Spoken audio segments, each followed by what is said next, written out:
Warga melampiaskan kekesalannya kepada pelaku curanmor setelah aksinya terpergok pemilik kendaraan.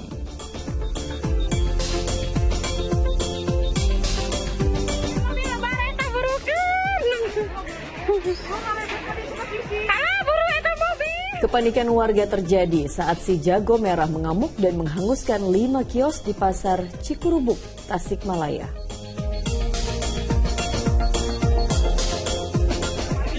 Ini jalan umum. Seharusnya Pak melakukan pada malam hari jaga mulai tidak bersilakan. Ratusan personel kepolisian menutup akses jalan warga Petamburan, Jakarta yang akan melakukan konvoi menyambut datangnya bulan Ramadan.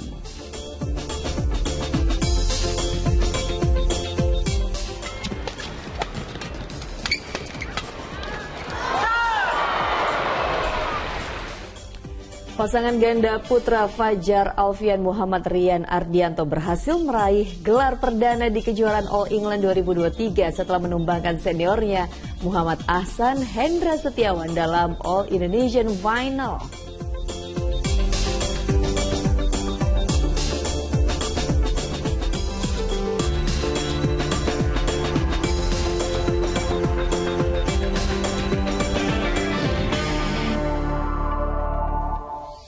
Halo, selamat pagi. Senang sekali saya Dani Maulana. Dan saya Pratiwi Kusuma kembali hadir menjumpai Anda dalam Fokus Pagi edisi kali ini, Senin 20 Maret 2023. Ya, pemirsa, dalam 1,5 jam ke depan kami hadir dengan rangkaian informasi dan peristiwa terbaru yang telah dihimpun tim redaksi kami hingga dini hari tadi.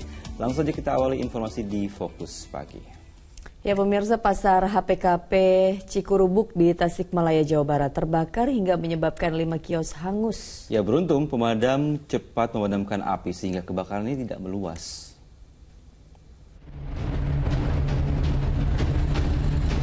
Api berkobar hebat di blok HPKP Komplek Pasar Cikurubuk, Tasikmalaya, Kamis sore.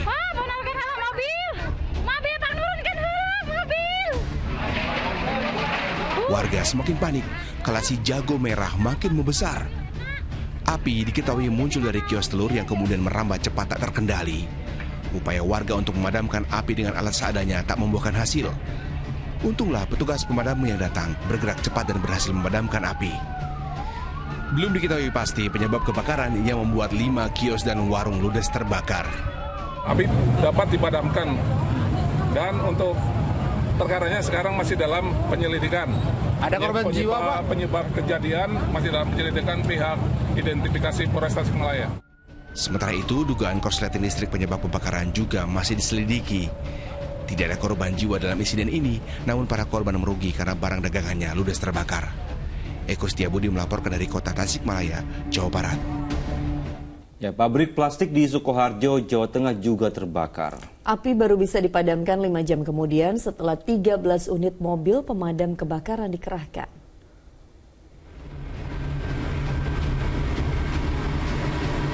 Asap tebal membumbung tinggi dari pabrik plastik yang terbakar di Desa Grogol, Sukoharjo, Jawa Tengah, Minggu pagi.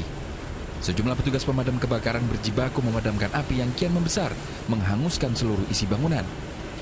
Banyaknya bahan mudah terbakar membuat api cepat membesar dan merembet ke bangunan lainnya. Menurut petugas penjaga pabrik, kebakaran terjadi sejak jam 4 pagi. Saya dengar suara seperti angin, sampah. Jam 4. Itu dari ruang gudang sebelah mana, Pak? Depan ini kan tertutup. Kira-kira atap itu kena air. Upaya pemadaman tak mudah karena adanya dinding dan atap pabrik yang ambruk. Petugas akhirnya terpaksa menjebol dinding di sisi lain agar bisa menjinakkan api yang ada di dalam. Membuat lubang daripada tembok karena tidak ada akses yang masuk dalam area yang terbakar. Berarti kendalanya tadi karena dinding roboh? Karena dinding runtuh, kemudian kena atap itu juga runtuh, dan di dalam ini ada apinya. Itu di barang jadi, di dalam ini barang jadi. Api akhirnya berhasil dipadamkan 5 jam kemudian setelah 13 unit mobil pemadam kebakaran dikerahkan. Dugaan sementara api kebakaran berasal dari adanya korsleting listrik. Akibat kebakaran ini kerugian ditaksir mencapai ratusan juta rupiah. Heri Prasetyo melaporkan dari Sukoharjo, Jawa Tengah.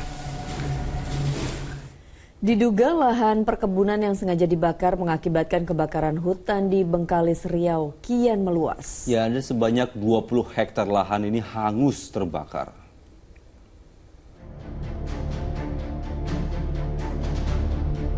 Asap membumbung tinggi akibat kebakaran hutan yang kian meluas di Bengkalis, Riau.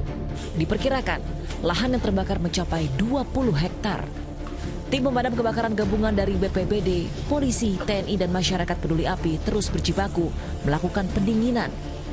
Petugas mengaku kewalahan lantaran sejumlah kendala seperti minimnya sumber air, tiupan angin kencang, serta medan yang sulit. Diharapkan, helikopter dapat segera diterjunkan untuk pemadaman melalui udara agar api tidak terus meluas. Kita juga masih mengupayakan untuk dilakukannya waterbombing, masih kita koordinasikan dengan pihak BPBD maupun dari pihak perusahaan yang memiliki helikopter. Luasan yang terbakar hingga kemarin mencapai 20 hektar, namun untuk hari ini kita harus ukur ulang, kita akan manfaatkan drone juga untuk melakukan patroli udara untuk melihat di mana kepala apinya sehingga kita bisa efektif dan efisien dalam melakukan pemadaman. Kebakaran hutan menjadi bencana yang terus berulang setiap memasuki musim kemarau. Pembakaran lahan oleh pelaku usaha perkebunan diduga menjadi salah satu pemicu terjadinya kebakaran hutan. Ahmad Dison melaporkan dari Bengkalis, Riau. Ya, masih terkait kebakaran, pemirsa, karena hendak memadamkan kebakaran di Jalan Trans Sulawesi di Kota Mamuju, Sulawesi Barat. Ini ada sebuah mobil pemadam kebakaran milik Pemda Mamuju terperosok ke dalam parit. Ya, akibatnya lalu lintas di sekitar lokasi kejadian sempat mengalami kemacetan. Sebuah mobil pemadam kebakaran yang hendak memadamkan si jago merah di salah satu permukiman warga di Kota Mamuju terperosok ke dalam parit di Jalan Trans Sulawesi pada Minggu sore. Kejadian bermula saat mobil damkar bermuatan ribuan ton air tersebut hendak masuk ke lokasi permukiman warga yang mengalami kebakaran. Saat berusaha masuk ke lokasi permukiman, mobil damkar oleng hingga terjun ke parit. Beruntung masih ada armada lain yang bisa dikerahkan untuk memadamkan api. Kejadian ini sempat memicu kemacetan panjang di sekitar Jalan Trans Sulawesi. Pas mau masuk ini ke TKP Armada 01 itu amblas. Saat ini kami masih evakuasi satu unit armada kami yang amblas karena untuk masuk ke TKP itu kan ada jembatan, jadi beratnya mobil pemadam jadi amblas. Dia terperosok ya? Iya, terperosok di parit. Sebelumnya kebakaran terjadi pada 3 rumah warga di daerah Simbuang. Akibatnya rumah beserta isinya ludes terbakar. Dibantu warga sekitar, tim pemadam kebakaran berjibaku mengevakuasi mobil tersebut. Proses evakuasi memakan waktu 1 jam. Edi Junaedi melaporkan dari Polewali Mandar, Sulawesi Barat. Kita beralih ke informasi lain. Diduga hendak tawuran, ratusan pelajar SMP diamankan di sejumlah lokasi di Kabupaten Majalengka, Jawa Barat. Petugas juga menyita barang bukti senjata tajam dari para pelajar tersebut. Ratusan pelajar diamankan jajaran Polres Majalengka, Jawa Barat dari 2 lokasi, yakni di kawasan Kadipaten dan juga di Palasah pada Sabtu sore. Para pelajar SMP diamankan karena diduga hendak melakukan aksi tawuran. Sebagian dari mereka kedapatan membawa senjata tajam. Para pelajar digiring ke Mapolres Majalengka. Dari hasil penyelidikan, mereka berasal dari sejumlah sekolah di Cirebon dan diduga akan melakukan penyerangan ke sebuah sekolah di Majalengka. Setelah diberikan arahan, para pelajar akhirnya dikembalikan ke orang tuanya. Tapi polisi masih menahan 3 pelajar yang membawa senjata tajam guna penyelidikan lebih lanjut. Mengamankan 3 orang pelajar memiliki senjata tajam ada padanya. Itu ada 3 orang pelajar di Kecamatan Sumberjaya. Kemudian setelah kita mengamankan hal tersebut, 3 orang pelajar ini kita memberitahukan kepada seluruh jajaran Polsek, jajaran Polres Majalengka untuk mengantisipasi adanya. Pemirsa, konvoi kendaraan sambut bulan Ramadan yang digelar ratusan warga Petamburan, Jakarta Pusat pada Minggu malam diadang petugas kepolisian. Sempat terjadi ketegangan saat massa di barisan paling depan mencoba memaksa menerobos barikade.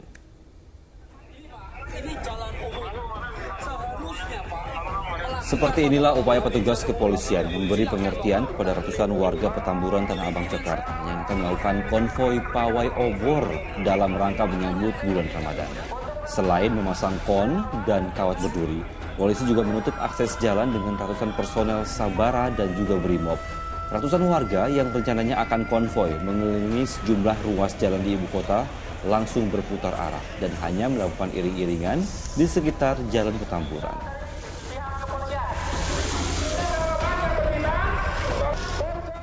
Ya, jelang bulan Ramadan, petugas gabungan menggelar operasi pekat ke sejumlah tempat hiburan malam di Kabupaten Karawang, Jawa Barat pada Minggu malam. Ya, dalam operasi pekat, petugas mengamankan 4 orang yang diduga menggunakan narkoba.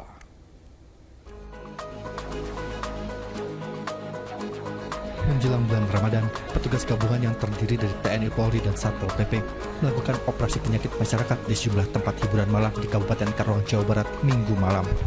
Para pengunjung tempat hiburan malam pun tak luput dari pemeriksaan petugas. Hasilnya, petugas mengamankan puluhan botol minuman keras serta oplosan. Saat memeriksa ruangan tempat hiburan malam, petugas mendapati pengunjung yang membawa senjata tajam dan obat-obatan yang diduga narkotika. Apakah barang itu jenis yang kita curigai narkoba atau bukan? Nanti hasilnya setelah kita tes. Salah satunya di antara itu. Karena kita tadi mengamankan beberapa botol minuman. Nanti akan kita panggil pemiliknya. Selanjutnya, 4 orang pengunjung yang diduga menggunakan narkoba langsung diamankan oleh Sat Narkoba ke Polres Karawang untuk diperiksa lebih lanjut. Para pemandu lagu di sejumlah tempat hiburan malam juga dilakukan tes urin. Apabila hasilnya ada yang positif, akan ditindaklanjuti sesuai proses hukum. Samsul Nursam melaporkan dari Karawang, Jawa Barat. Usai berkumandangnya azan subuh untuk wilayah ibu kota DKI Jakarta dan sekitarnya, kami akan hadir kembali dengan sejumlah informasi lainnya. Di antaranya Kementerian Sekretariat Negara merespon aksi pamer harta yang dilakukan oleh istri ASN lingkungan Kemensetnek dengan menonaktifkan pejabat yang bersangkutan. Tetaplah bersama kami.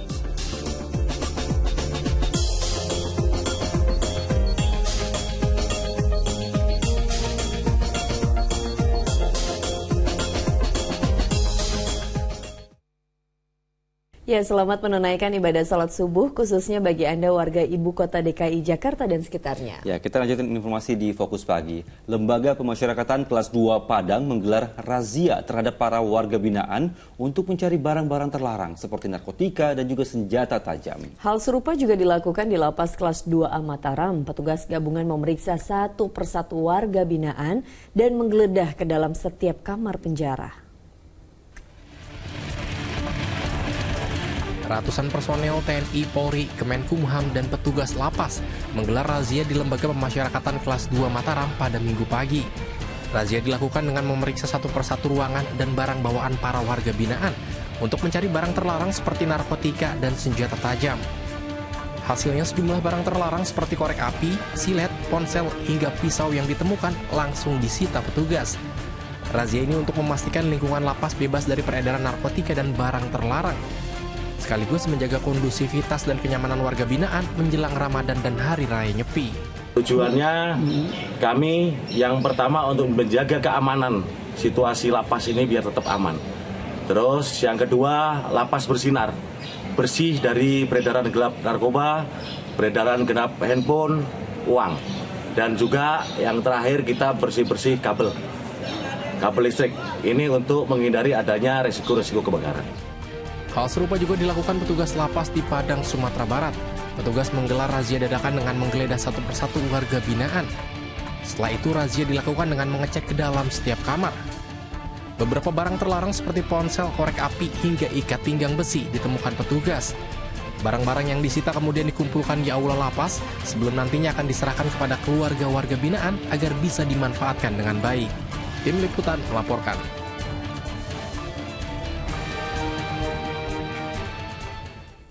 Di informasi lainnya, diduga salah satu pengemudi mengantuk 5 mobil terlibat kecelakaan beruntun di Jalan Jenderal Sudirman, Jakarta Selatan. Sejumlah penumpang terluka hingga harus dilarikan ke rumah sakit. 5 kendaraan roda 4 terlibat kecelakaan beruntun di Jalan Jenderal Sudirman, Kebayoran Baru, Jakarta Selatan. Kerasnya benturan membuat sejumlah kendaraan rusak parah. 2 wanita penumpang salah satu kendaraan bahkan harus dilarikan ke rumah sakit akibat luka benturan dan terkena pecahan kaca. Insiden ini bermula ketika salah satu kendaraan melaju dari arah Semanggi menuju ke arah Blok M, Jakarta Selatan. Salah satu pengemudi diduga mengantuk hingga menabrak sebuah kendaraan yang berhenti karena lampu merah. Atas kejadian tersebut, arus lalu lintas sempat mengalami kemacetan panjang. Sementara itu, pengemudi yang memicu kecelakaan kini menjalani pemeriksaan.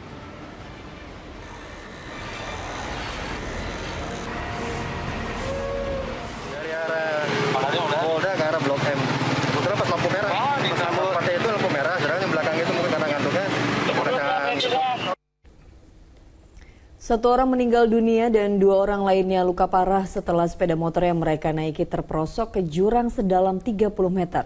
Warga dan petugas sempat kesulitan mengevakuasi korban karena kondisi medan yang curam. Anggota Satlantas Polres Buru Selatan memeriksa lokasi kecelakaan yang berada di jurang sedalam 30 meter yang letaknya di tepi Jalan Dusun Fatsinan, Kecamatan Namrole, Buru Selatan, Maluku. Kecelakaan itu mengakibatkan seorang wanita tewas di tempat kejadian, sementara 2 orang lainnya mengalami luka parah. Peristiwa terjadi ketika 3 wanita berboncengan satu sepeda motor melaju dari Dusun Fatsinan menuju Labuang, Namrole, Buru Selatan. Saat melintas di lokasi kejadian, tiba-tiba pengemudi motor hilang kendali dan terperosok ke dalam jurang di sisi jalan. Diduga kecelakaan terjadi karena remblong. Jadi sepeda motor yang berboncengan 3 ini dari arah Dusun Fatsinan menuju ke Desa Labuang. Tapi karena ini untuk proses sebab akibatnya kita masih dalam proses penyelidikan, jadi sementara kita masih dalam untuk proses kejadian ini. Jadi untuk akibat sebabnya belum diketahui ya. Para korban dibawa ke Rumah Sakit Umum Daerah Dr. Salim Al-Kahiri Namrole, Kabupaten Buru Selatan untuk mendapatkan penanganan medis. Juri Samaneri melaporkan dari Buru Selatan, Maluku. Di informasi berikutnya, Kementerian Sekretariat Negara merespon aksi pamer harta yang dilakukan oleh istri seorang ASN di lingkungan Kemensetnek. Ya, istri ASN itu mengunggah nota pembelian mobil ke media sosial yang memicu perhatian banyak pihak. Aksi pamer harta istri pejabat ASN di media sosial kembali terjadi. Kali ini istri dari ASN berinisial ERA yang menjabat sebagai Kasubag Administrasi Kendaraan Kemensetnek yang memicu perhatian halayak. Istri ASN itu bahkan sampai mengunggah nota pembelian mobil. Menanggapi hal tersebut, Kementerian Sekretariat Negara melalui staf khususnya telah meminta maaf dan menonaktifkan pejabat yang bersangkutan untuk memudahkan penyelidikan mengenai sumber harta yang dimilikinya.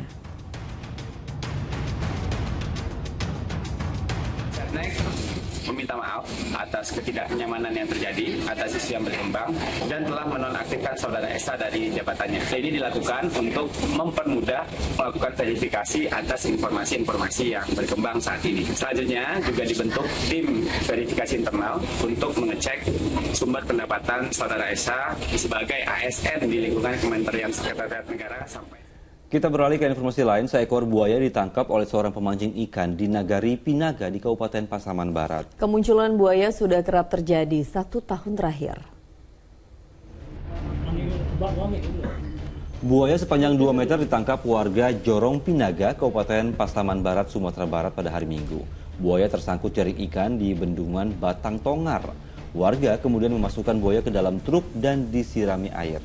Kemunculan buaya di Jorong Pinaga sudah terjadi 1 tahun terakhir. Akibatnya, warga yang beraktivitas di sungai resah dengan kemunculan buaya.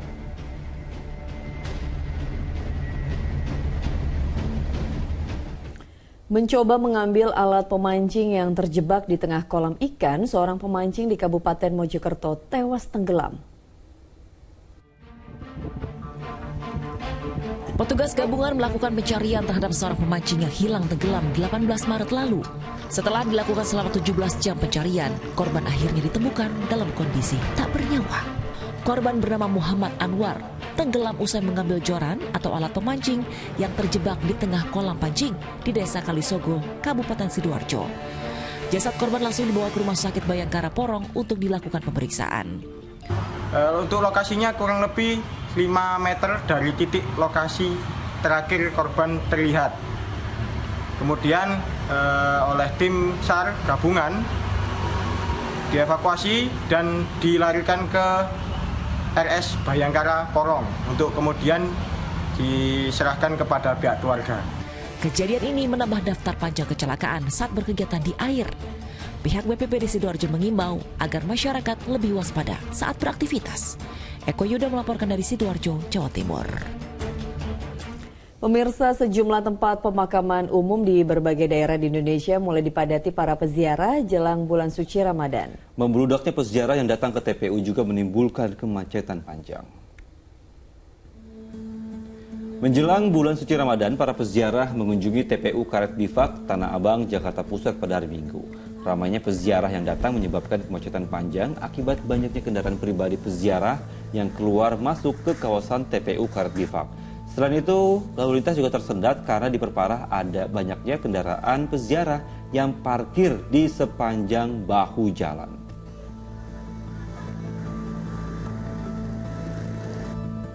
Selain di TPU Karet Bifak, para peziarah juga ramai mengunjungi TPU Covid Rorotan yang berada di Cilincing, Jakarta Utara.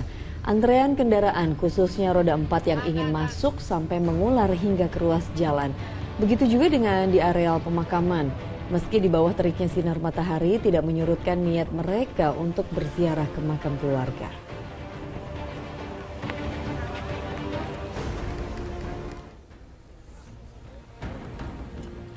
Kondisi tak jauh berbeda juga terjadi di tempat pemakaman umum COVID-19 di Jatisari, Kota Semarang, Jawa Tengah. Bahkan para peziarah yang datang juga banyak datang dari luar kota seperti Jakarta, Bandung, hingga Situbondo. Diprediksi keramaian peziarah di TPU Jatisari akan semakin bertambah mendekati bulan suci Ramadan.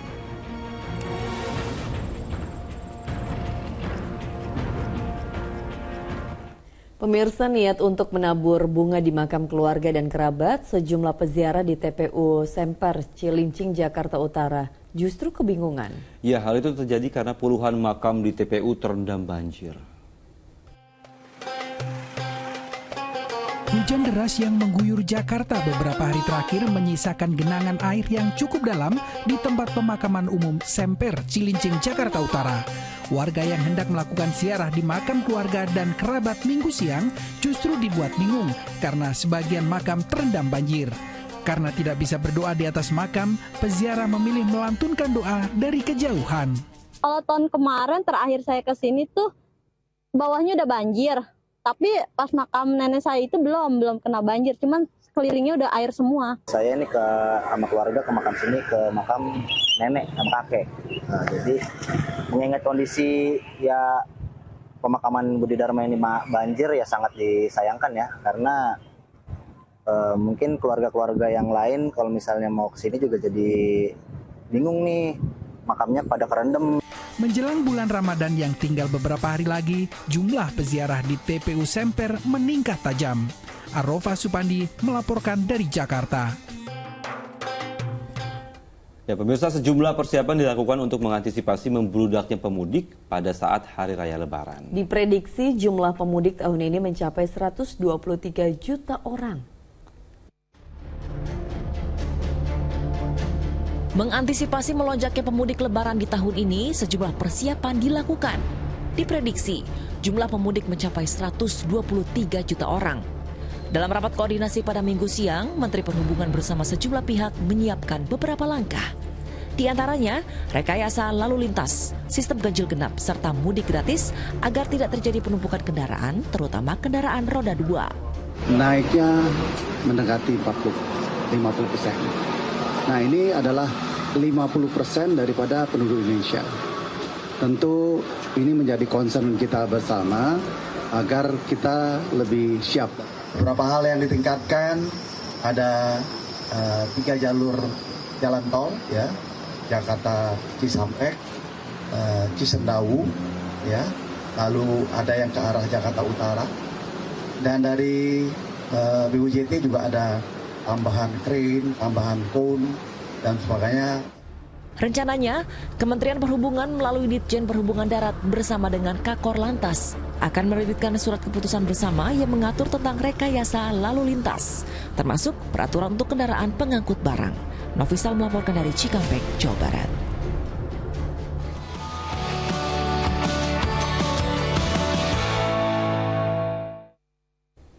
Dari informasi pasar, jelang Ramadan harga telur terus naik di berbagai daerah hingga ada yang sudah lebih dari Rp30.000 per kilogram. Ya, untuk mensiasati kenaikan harga telur, sebagian warga membeli telur yang retak bahkan pecah meski berisiko terkontaminasi bakteri.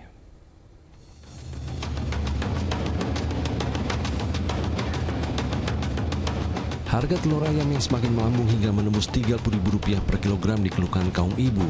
Dampak mahalnya telur ayam di pasaran, sejumlah ibu rumah tangga di Subang, Jawa Barat terpaksa membeli telur ayam yang retak dan pecah meski berisiko terkontaminasi bakteri. Harga telur retak atau pecah lebih murah dijual dengan harga Rp24.000 per kilogram. Jelang puasa, harga telur ayam sudah naik 3 kali dalam sepekan. Karena mengirit biaya produksi. Gitu. Selain itu? Selain itu ya lebih murah. Toh kualitasnya juga sama, itu kan fresh juga ya. Dalam minggu ini tuh sudah 3 kali naik. 3 kali naik dari 27.000, 28, terus ke 30. 3 kali kenaikan.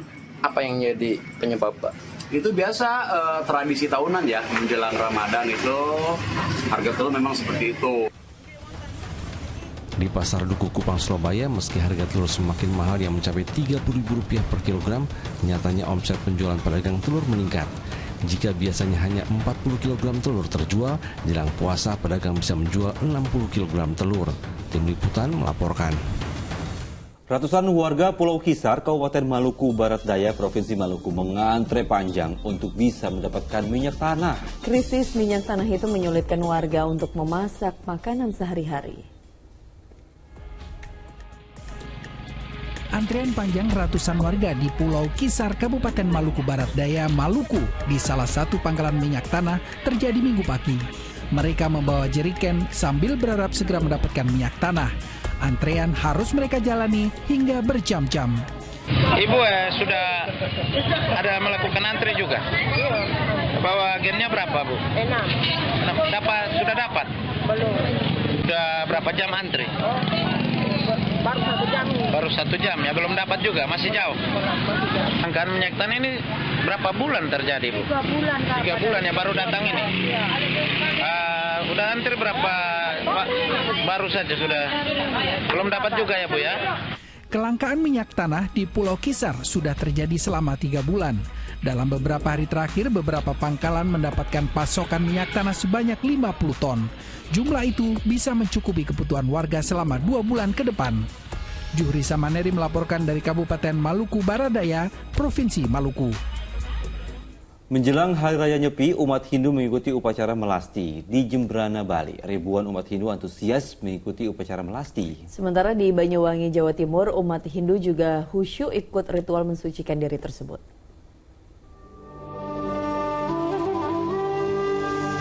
Dengan pakaian serba putih, ribuan umat Hindu ini antusias mengikuti upacara melasti jelang Hari Raya Nyepi di wilayah Jembrana. Di Kecamatan Negara, upacara melasti berpusat di Pura Segara, Desa Pengambengan. Warga dari beberapa desa datang ke pantai dengan membawa sesajen dan pratima. Pratima yang sudah disucikan dengan air laut kemudian dibawa kembali ke pura masing-masing. Adalah hari niki melaksanakan upacara melasti sejumlah 10 desa adat yang ada di wilayah Kecamatan Negara. Kiranya perlu kami sampaikan acara ini adalah melasti. Di Banyuwangi, Jawa Timur, ratusan umat Hindu juga khusyuk mengikuti upacara melasti. Para tokoh agama lebih dulu membacakan doa di pinggir pantai dengan persembahan berupa makanan dan hasil panen yang kemudian dilarung ke laut. Air suci dari tengah laut yang diambil kemudian dibagikan kepada seluruh umat Hindu yang hadir. Melanjutkan untuk pengambilan air suci di tengah laut. Terus ya, itu yang akan dipakai untuk membersihkan Buana Agung dan Buana Alit, ya makrokosmos dan kosmos itu gitu. Supaya kita untuk melaksanakan penyepian ini akan membersihkan diri kita, membersihkan diri dan juga lingkungan. Upacara melasti disebut sebagai pensucian diri dan mensucikan peralatan upacara untuk ritual jelang Hari Raya Nyepi. Umat Hindu meyakini air laut, danau, dan sungai menjadi sumber air suci yang dipercaya dapat membersihkan kotoran hati. Dari Jembrana, Bali dan Banyuwangi, Jawa Timur, Putus Setiawan dan Taufik Ferdiansyah melaporkan. Kita jeda sejenak pemirsa, Fokus Pagi akan hadir kembali dengan sejumlah informasi lainnya. Di antaranya adalah terpergok pemilik kendaraan yang sedang menggondol motornya seorang pelaku curanmor menjadi bulan-bulan lamanya. Informasi selengkapnya disampaikan Dani Maulana usai jeda.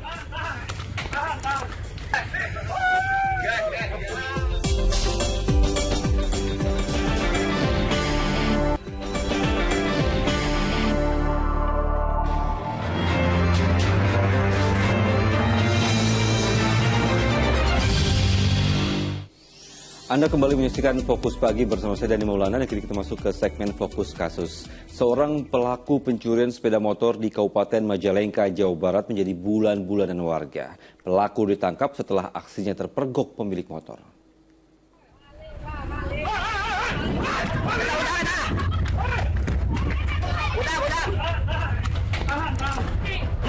Warga di kawasan Majang, Kabupaten Majalengka, Jawa Barat berupaya menangkap pelaku pencurian sepeda motor yang berusaha kabur.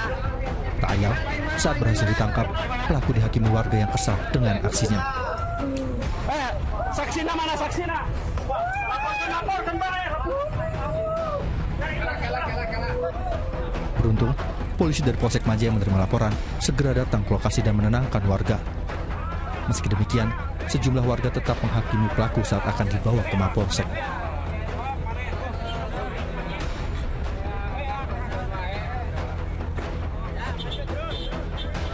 Peristiwa berawal saat pemilik motor meminjamkan kendaraannya kepada temannya.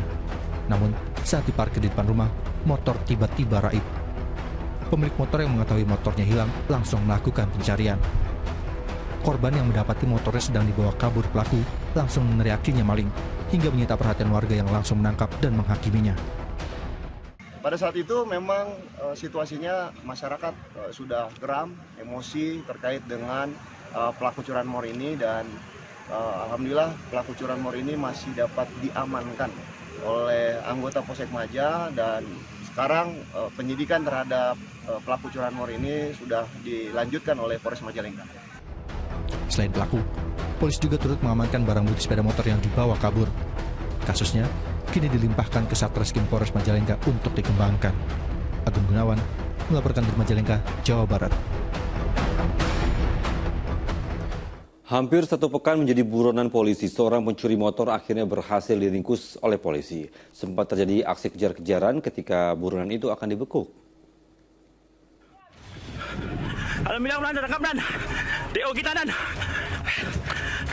Inilah saat seorang pencuri sepeda motor yang masuk dalam daftar pencarian orang diringkus polisi di atas jembatan Sidi Nurbaya, Padang, Sumatera Barat, Minggu pagi. Dari tangannya disita buku BPKB, satu sepeda motor hasil curian, serta ponsel pintar dan pakaian yang diduga dibeli dari hasil penjualan sepeda motor curian. Pria berusia 20 tahun itu diburu polisi setelah dilaporkan warga satu pekan sebelumnya karena sosoknya teridentifikasi mencuri sepeda motor di permukiman yang berada di belakang Polsek Koto Tangah, Padang. Saat diperiksa, terungkap tersangka ternyata sudah pernah dihukum untuk kasus pencurian di tempat berbeda. Ini adalah pelaku residivis. Dari hasil penangkapan ini kami sedang melakukan pengembangan, mudah-mudahan ada TKP-TKP yang lain termasuk barang bukti sepeda motor yang sudah dilaporkan oleh masyarakat. Di sini kita upayakan untuk melakukan pengungkapan. Untuk mengungkap jaringan pencuri motor yang melibatkan tersangka, polisi masih melakukan pemeriksaan. Laude Juhardio Anse melaporkan dari Padang, Sumatera Barat. Di informasi berikutnya, kawanan pencopet terciduk mencuri ponsel di kawasan bebas kendaraan di Solo, Jawa Tengah. Meski sempat mengelak, pelaku yang merupakan ibu-ibu akhirnya mengakui perbuatannya.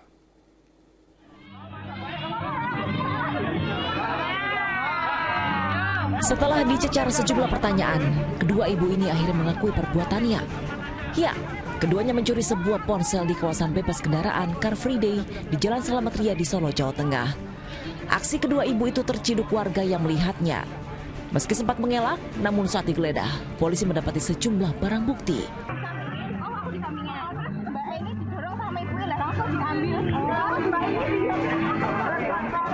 Polisi menyita beberapa ponsel dan dompet dari tas kedua pelaku. Keduanya langsung dibawa ke Mapolresta Solo untuk menjalani pemeriksaan. Tadi dompet sama HP, ada dompet berapa sama beberapa HP. Yang punya tahu juga lihat sendiri. Dompet juga tadi sama tersangka dibuang di belakangnya tadi di rumput, tapi sudah diakui bahwa dia yang buang, dia yang ngambil. Kerumunan warga seringkali jadi sasaran kejahatan. Warga diimbau untuk lebih waspada atas segala tindakan kriminal. Heri Prasetyo melaporkan dari Solo, Jawa Tengah. Dari kasus pembunuhan sadis remaja putri yang mayatnya dikubur di dapur sebuah rumah kosong di Nagari Singgalang di Kabupaten Tanah Datar, Sumatera Barat, terungkap fakta baru. Sebelumnya keluarga korban sempat melaporkan pelaku atas dugaan melarikan anak di bawah umur.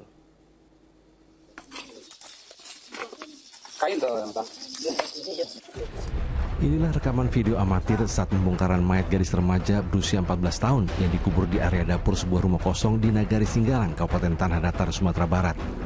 Dari sinilah terungkap kasus pembunuhan sadis ini, sehingga polisi meringkus AJ berusia 17 tahun, seorang remaja yang bekerja di rumah makan di Kota Padang. Korban YS yang masih duduk di bangku SMP awalnya berkenalan dengan pelaku lewat jejaring media sosial. Petaka terjadi sekitar awal bulan Februari lalu. Pelaku berdalih takut korban hamil usai berhubungan intim. Ia lalu menghabisi nyawa korban dan menguburkannya di dapur sebuah rumah kosong.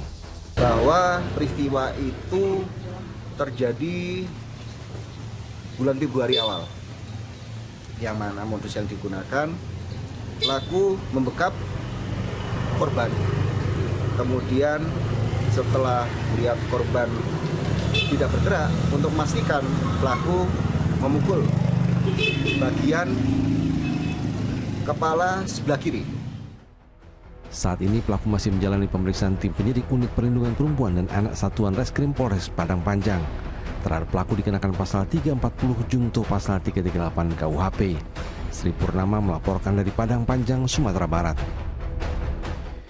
Masih dari kasus pembunuhan, potongan tubuh korban pembunuhan yang jasadnya dimutilasi dan dimasukkan ke dalam koper ditemukan di aliran Sungai Cimanceri di Tangerang, Banten. Potongan tubuh itu berupa kaki kiri didapati tersangkut kayu di tengah aliran sungai. Polisi menemukan potongan tubuh korban berupa bagian kaki kiri di aliran Sungai Cimanceri, Tangerang, Banten yang berada di belakang sebuah pabrik. Warga yang tengah melintas melihat potongan tubuh tersebut mengambang dan tersangkut kayu di tengah sungai. Diduga potongan tubuh itu bagian dari jasad korban yang dimutilasi dan dimasukkan ke dalam koper merah. Untuk pemeriksaan, petugas lalu membawa potongan tubuh itu ke Rumah Sakit Polri Kramat Jati, Jakarta. Telah ditemukannya potongan tubuh manusia yang mana diketahui potongan tubuh tersebut yaitu kaki sebelah kiri yang diduga adalah sisa dari potongan tubuh dari mayat dalam koper yang termutilasi di daerah Kampung Baru, Desa Singabangsa, Kecamatan Tenjo, Kabupaten Bogor. Setelah menangkap teman dekat korban berinisial DA, polisi masih melakukan pencarian bagian tubuh berupa kepala dan kaki yang belum ditemukan. Tersangka membunuh dan memutilasi korban karena sakit hati saat diminta melakukan perbuatan tak senonoh. Tubuh korban dimasukkan dalam koper dan dibuang di Tenjo, Bogor, Jawa Barat. Sementara kepala dan kakinya dibuang terpisah di kawasan Tangerang, Banten. Asep Solihin melaporkan dari Bogor, Jawa Barat. Penangkapan 2 bandar narkoba di Lampung Utara diwarnai isak tangis keluarga. Salah satu tersangka ini bahkan dikenal licin karena pernah lolos saat akan ditangkap karena memprovokasi warga bahwa dirinya dijebak polisi.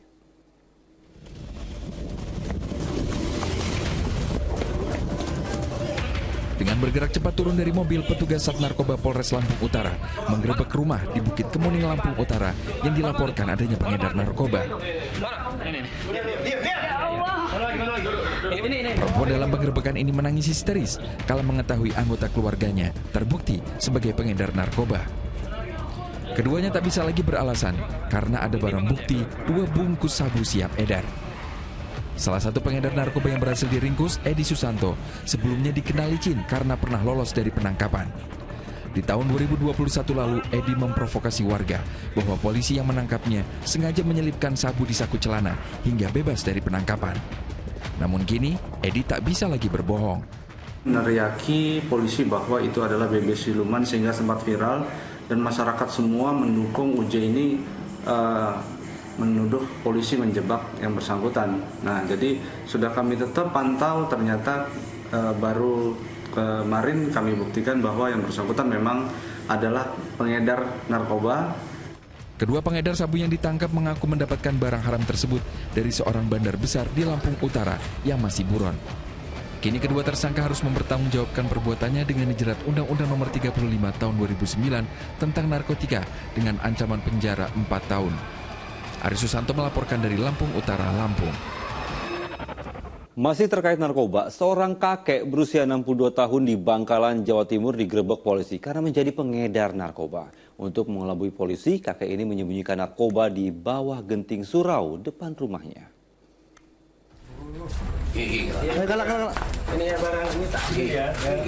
Kakek bernama Sudin ini tak bisa mengelak saat digerebek polisi.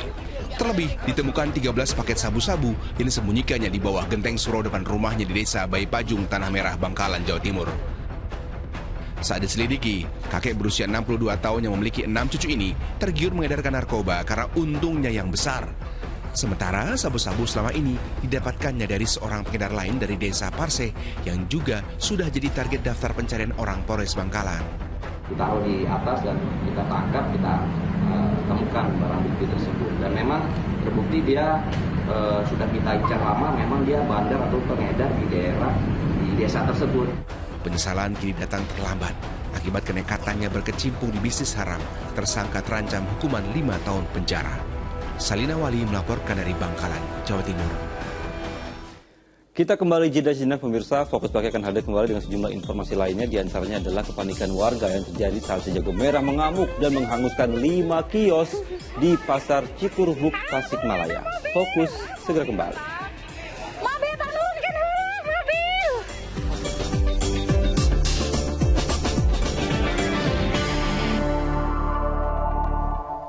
Anda kembali menyaksikan Fokus Pagi bersama saya Pratiwi Kusuma. Kita lanjutkan informasi di pagi hari ini. Pemirsa, pasar HPKP Cikurubuk di Tasikmalaya, Jawa Barat terbakar hingga menyebabkan 5 kios hangus. Beruntung pemadam cepat memadamkan api sehingga kebakaran tak meluas.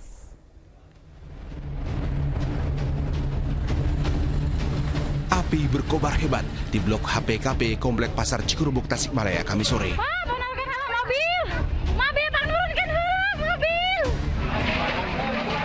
Warga semakin panik kala si jago merah makin membesar. Api diketahui muncul dari kios telur yang kemudian merambat cepat tak terkendali. Upaya warga untuk memadamkan api dengan alat seadanya tak membuahkan hasil. Untunglah petugas pemadam yang datang bergerak cepat dan berhasil memadamkan api. Belum diketahui pasti penyebab kebakaran yang membuat 5 kios dan warung ludes terbakar.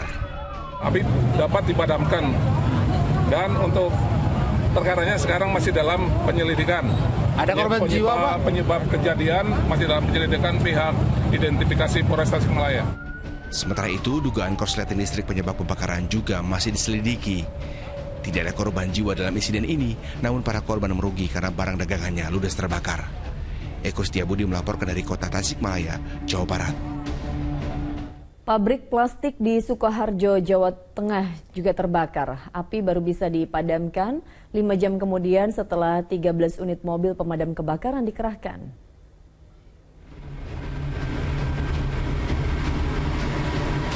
Asap tebal membubung tinggi dari pabrik plastik yang terbakar di Desa Grogol, Sukoharjo, Jawa Tengah, Minggu pagi. Sejumlah petugas pemadam kebakaran berjibaku memadamkan api yang kian membesar, menghanguskan seluruh isi bangunan. Banyaknya bahan mudah terbakar membuat api cepat membesar dan merembet ke bangunan lainnya. Menurut petugas penjaga pabrik, kebakaran terjadi sejak jam 4 pagi. Saya dengar suara seperti angin, Jam 4. Itu dari ruang gudang sebelah mana, Pak? Depan ini kan tertutup. Kira-kira atap itu kena angin. Upaya pemadaman tak mudah karena adanya dinding dan atap pabrik yang ambruk. Petugas akhirnya terpaksa menjebol dinding di sisi lain agar bisa menjinakkan api yang ada di dalam. Membuat lubang daripada tembok karena tidak ada akses yang masuk dalam area yang terbakar. Berarti kendalanya tadi karena dinding roboh? Karena dinding runtuh, kemudian kena atap itu juga runtuh, dan di dalam ini ada apinya. Itu di barang jadi, di dalam ini barang jadi. Api akhirnya berhasil dipadamkan 5 jam kemudian setelah 13 unit mobil pemadam kebakaran dikerahkan. Dugaan sementara api kebakaran berasal dari adanya korsleting listrik. Akibat kebakaran ini kerugian ditaksir mencapai ratusan juta rupiah. Heri Prasetyo melaporkan dari Sukoharjo, Jawa Tengah. Kita ke informasi lain. Peringatan 9 tahun Undang-Undang Desa di lapangan parkir Timur Senayan, Jakarta dibanjiri ribuan kepala desa. Dalam acara yang dihadiri Presiden kelima Republik Indonesia Megawati Soekarno Putri itu, mereka menuntut pemerintah pusat untuk menganggarkan 10% APBN untuk dana desa.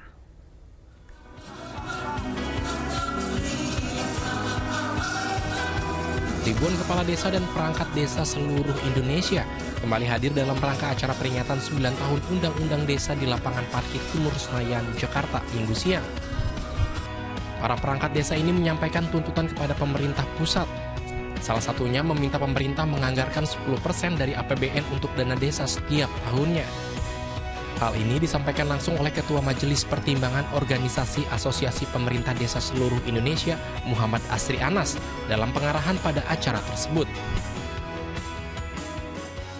Semangat ini juga menjadi dasar mengapa kami memperjuangkan, sekali lagi, mengapa kami memperjuangkan 10% APBN untuk dana desa. Benar atau tidak? Kami sangat bangga dengan apa yang disampaikan oleh Pak Jokowi. Hanya dengan 1,5 juta kita bisa membangun embun sekitar 10.000. Kita bisa membangun 27.000 kilometer jalan. Apalagi kalau 3-4 miliar per desa. Benar atau tidak?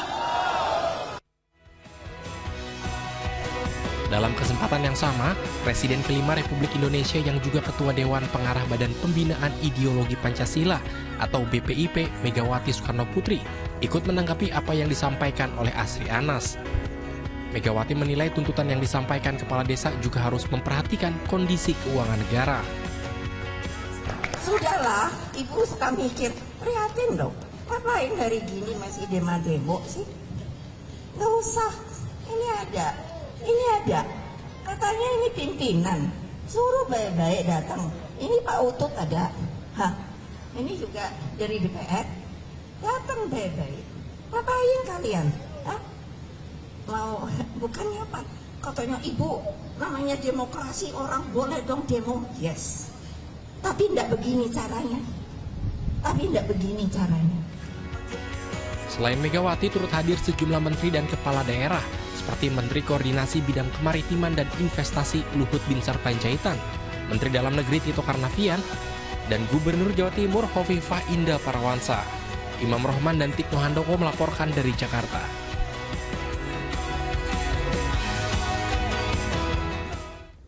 Menjelang datangnya bulan suci Ramadan, di kalangan masyarakat Sunda ada tradisi yang dinamakan cucura atau makan bersama. Selain menjadi ajang silaturahmi, tradisi cucura juga bisa dilakukan sambil berwisata. Salah satunya dilakukan di Kebun Raya Bogor, Jawa Barat.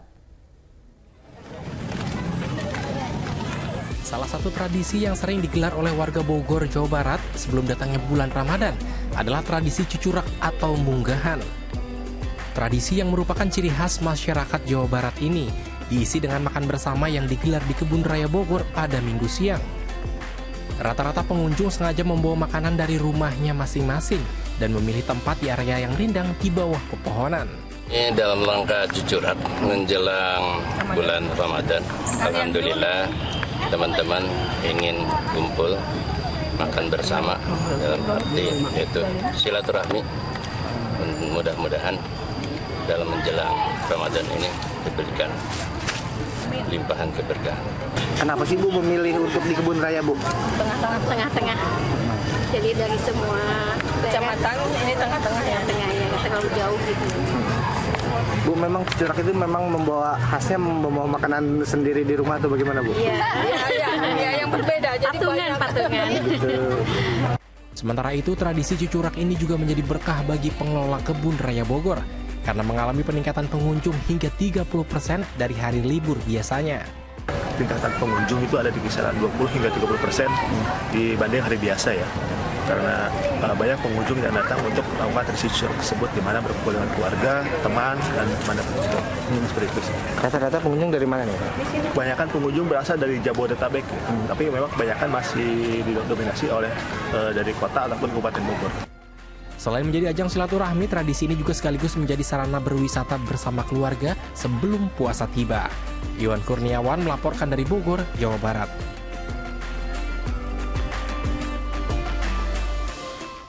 Nah, ada juga nih tradisi unik menjelang Ramadan yang dilakukan warga di Kota Mojokerto, Jawa Timur. Warga rela saling berdesakan untuk bisa berebut mendapatkan ribuan pasang sepatu dan juga sandal yang ditata dalam bentuk gunungan setinggi 5 meter. Bulan suci Ramadan dan jangan sampai berebut, hati-hati.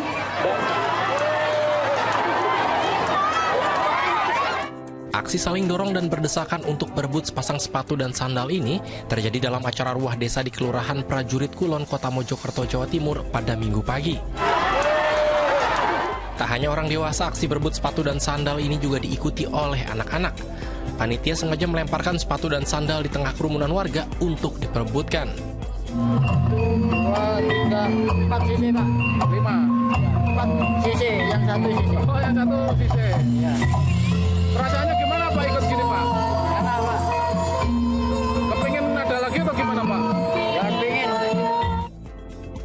Sebelum diperebutkan, sebanyak 1.700 pasang sepatu dan sandal ditata menjadi gunungan setinggi 5 meter dan diarak keliling kelurahan menuju lapangan sepak bola setempat. Ribuan pasang sepatu dan sandal itu merupakan produk UMKM Prajurit Kulon yang menjadi sentra kerajinan alas kaki di kota Mojokerto. Acara Ruang Desa ini yang rutin dilaksanakan setiap tahun dan selalu menjelang memasuki bulan suci Ramadan. Ini dikolaborasikan dengan potensi yang ada di Prajurit Kulon, yaitu UMKM alas kaki atau sandal. Selain menyambut bulan Ramadan, gerebek sepatu dan sandal ini juga sebagai bentuk syukur melimpah rezeki. Rencananya tradisi turun-temurun ini akan dilakukan setiap tahunnya menjelang bulan Ramadan. Diak Eko Purwoto melaporkan dari Mojokerto, Jawa Timur.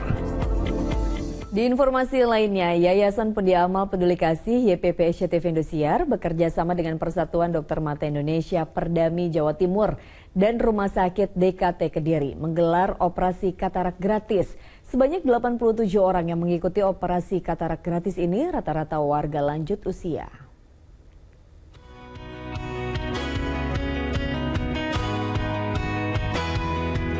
Yayasan Pendia Amal Peduli Kasih YPP SCTV Indosiar bekerjasama dengan Persatuan Dokter Mata Indonesia Perdami Jawa Timur dan Rumah Sakit Dinas Kesehatan Tentara DKT Kediri menggelar operasi katarak gratis. Program bakti sosial dengan moto "Melihat Dunia Luar Biasa" ini digelar di Rumah Sakit DKT Kota Kediri. Sebanyak 87 orang yang mengikuti operasi katarak gratis, rata-rata warga lanjut usia. Para peserta berasal dari kota Kabupaten Kediri serta wilayah Nganjuk. Sebelum pelaksanaan operasi, para peserta menjalani pemeriksaan oleh dokter ahli mata yang tergabung dalam Perdami.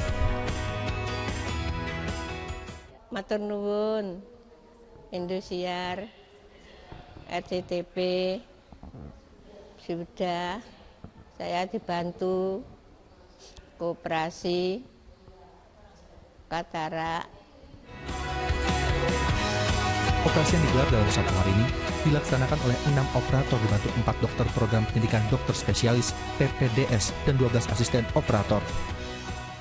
Nah, untuk penyebab terbanyak terutama karena usia, kemudian faktor yang lain bisa juga faktor paparan langsung sinar matahari yang banyak. Jadi karena negara kita negara tropis. Katarak merupakan penyebab kebutaan tertinggi di Indonesia. Data Perdami pada tahun 2022 menyebutkan dan 81% penyebabnya adalah katarak. Data statistik ini mendorong YPP SCTV Indosiar untuk mendukung bakti sosial operasi katarak di berbagai wilayah di Indonesia. Dan Sukendro melaporkan dari Kediri, Jawa Timur. Pasangan ganda putra Fajar Alfian Muhammad Rian Ardianto berhasil meraih gelar perdana di kejuaraan All England 2023 setelah menumbangkan seniornya Muhammad Ahsan Hendra Setiawan dalam All Indonesian Final. Tetaplah bersama kami.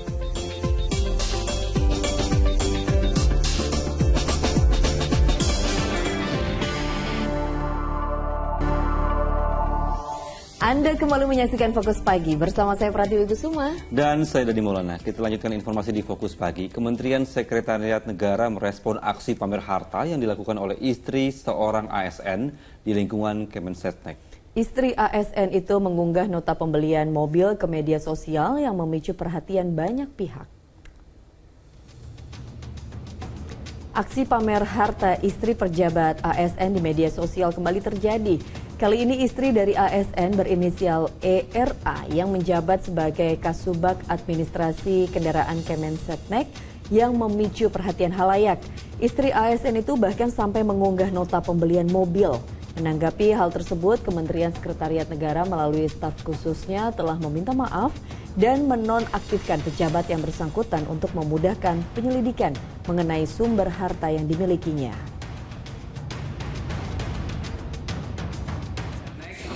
Meminta maaf atas ketidaknyamanan yang terjadi atas isu yang berkembang dan telah menonaktifkan saudara Esa dari jabatannya. Ini dilakukan untuk mempermudah melakukan verifikasi atas informasi-informasi yang berkembang saat ini. Selanjutnya juga dibentuk tim verifikasi internal untuk mengecek sumber pendapatan saudara Esa sebagai ASN di lingkungan Kementerian.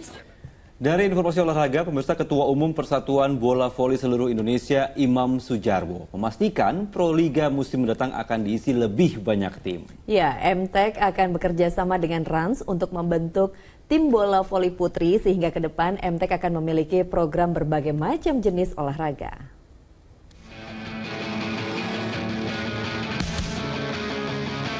Untuk memajukan dunia olahraga ke papan atas, MTEK bekerjasama dengan Rans akan membentuk tim bola voli putri. Hal ini diungkapkan di sela-sela final Proliga Bola Voli di Gor Among Rogo, Yogyakarta, Minggu malam. Ke depan, MTEK akan melakukan persiapan untuk melakukan persiapan tim, agar Liga Bola Voli berimbang sehingga ada tim bola voli putra dan tim bola voli putri. Dengan rencana tersebut, ke depan MTEK akan memiliki berbagai macam jenis olahraga.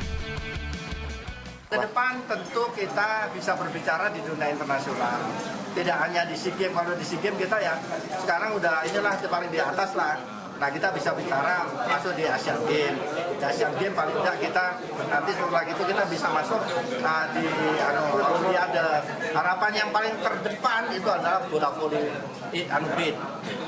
Ya, voli pantai kita mudah-mudahan kita bisa masuk di Olimpiade. Sementara, Proliga akan dijadikan ajang untuk pemilihan tim nasional.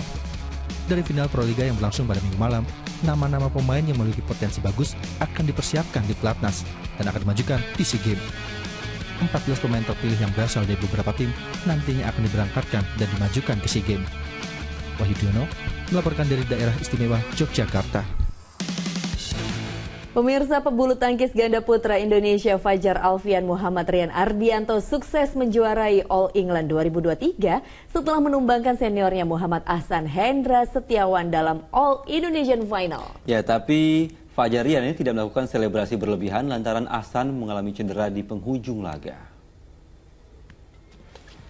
Berlaga di Utilita Arena Birmingham pada hari Minggu, partai final ganda putra All England menghadirkan All Indonesian Final antara Fajar Rian dengan wakil Indonesia lainnya, Hendra Ahsan. Pertandingan Fajar Rian dan Hendra Ahsan berlangsung sengit pada game pertama dengan kemenangan Fajar Rian 21-17. Tapi pada fase akhir game kedua, ketika kedudukan 20-14, Muhammad Ahsan mengalami cedera pada bagian kaki kiri. Meski sempat mendapatkan perawatan, Ahsan tidak ingin mundur dan tetap melanjutkan pertandingan dengan skor akhir 21-14. Fajar Rian yang merupakan ganda putra nomor 1 dunia meraih gelar perdana di kejuaraan All England 2023 dan total mengemas 3 kemenangan atas Hendra Ahsan dari total 6 kali pertemuan mereka.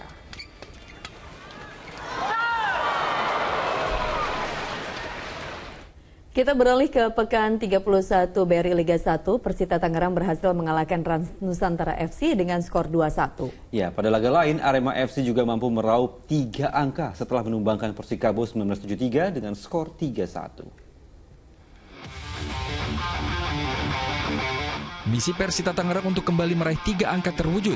Melawan Rans Nusantara FC di Stadion Pakansari Kabupaten Bogor, Jawa Barat Minggu petang. Skor imbang tanpa gol mewarnai interval pertama. Persita baru dapat memecah kebuntuan di menit ke-76 melalui sundulan Virus Ohorela usai menyambar umpan sepak pojok Sing Yong Bai. Rans langsung merespon 3 menit berselang. Muhammad Tahir menyamakan kedudukan setelah menyambut umpan Arif Satria. Skor imbang hanya bertahan 1 menit. Sing Yong Bai jadi pahlawan pendekar Cisadane berkat gol sepakan kerasnya. Skor 2-1 untuk kemenangan Persita menutup pertandingan ini. Di pertandingan lain, Arema FC juga meraih 3 angka. Menghadapi Persikabo 1973 di Stadion PT IKA Jakarta, Arema sempat tertinggal di menit ke-39. Dimas Derajat membawa Persikabo unggul berkat kerjasama apik dengan Lucky Oktavianto. Singo Eden berhasil bangkit dengan menceploskan 3 gol di babak kedua. Dimulai dengan gol sepakan voli dari Dedik Setiawan pada menit ke-71. Disusul gol penalti Rizky Febrianto di menit ke-90. Dan dituntaskan dengan gol sepakan jarak jauh Gian Zola di menit 5 injury time. Menang 3-1, Arema naik ke peringkat 10, sedangkan Laskar Pajajaran tertahan di posisi ke-13. PSSI kembali menggelar Sarasehan Sepak Bola Nasional bersama Asosiasi Provinsi atau ASPROF seluruh Indonesia. Dalam Sarasehan, Ketua Umum PSSI Erick Thohir menyebut pihaknya akan segera menggelar turnamen Liga 2 dan juga Liga 3. Kepastian bergulirnya Liga 2 dan Liga 3 disampaikan langsung oleh Ketua Umum PSSI Erick Thohir dalam acara Sarasehan yang kedua di Jakarta pada Minggu siang. Rencananya turnamen akan dimulai pada bulan Juni 2023 mendatang atau setelah Piala Dunia U20 yang digelar di Indonesia setelah selesai di Lahat. Penyelenggaraan Liga 2 dan Liga 3 sekaligus sebagai jawaban bagi para pemain, pelatih, hingga wasit yang kerap mempertanyakan nasib mereka karena terhentinya kompetisi imbas tragedi Kanjuruhan.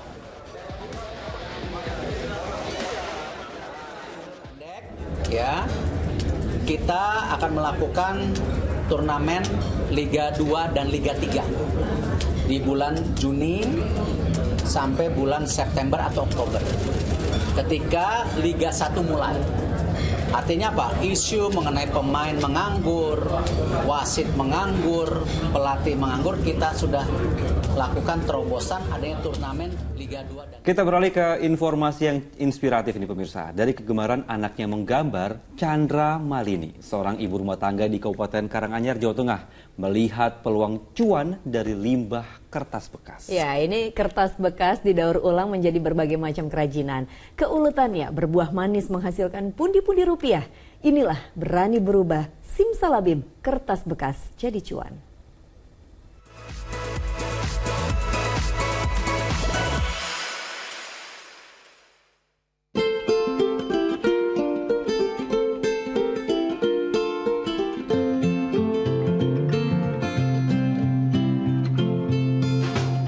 Jadi saya menekuni usaha ini karena terinspirasi dari kegiatan anak-anak saya di rumah waktu itu. Waktu pandemi kan mereka banyak waktu di rumah ya, dan mereka lebih banyak menghabiskan waktu mencoret-coret, menggambar di atas kertas. Dan setelah kertas itu nggak kepake, saya pikir daripada dibuang, dibikin jadi apa. Kemudian saya punya ide untuk bikin kertas daur ulang aja.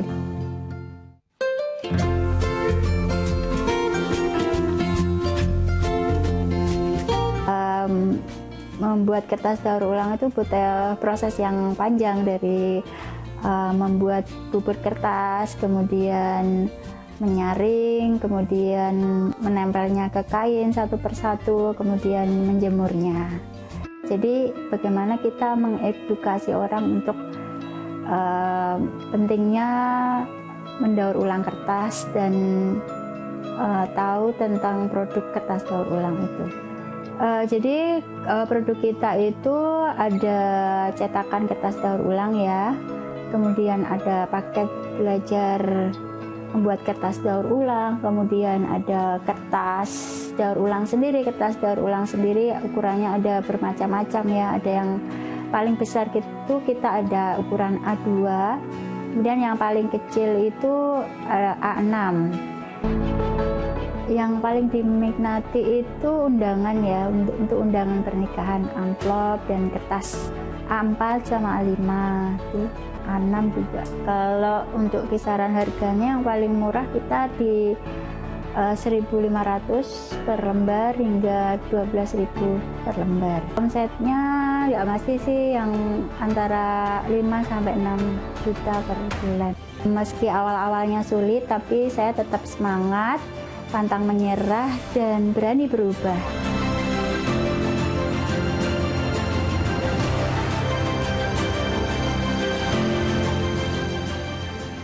Ya pemirsa, informasi tadi sekaligus menutup kebersamaan kita dalam Fokus Pagi hari ini. Dan setelah Fokus Pagi, jangan lewatkan untuk menyaksikan program Pintu Berkah Pagi. Ya, mewakili tim redaksi dan kerabat kerja yang bertugas, saya Pratiwi Kusuma. Dan saya Dani Maulana pamit undur diri. Selamat pagi, selamat beraktivitas, jaga kesehatan selalu, dan sampai jumpa.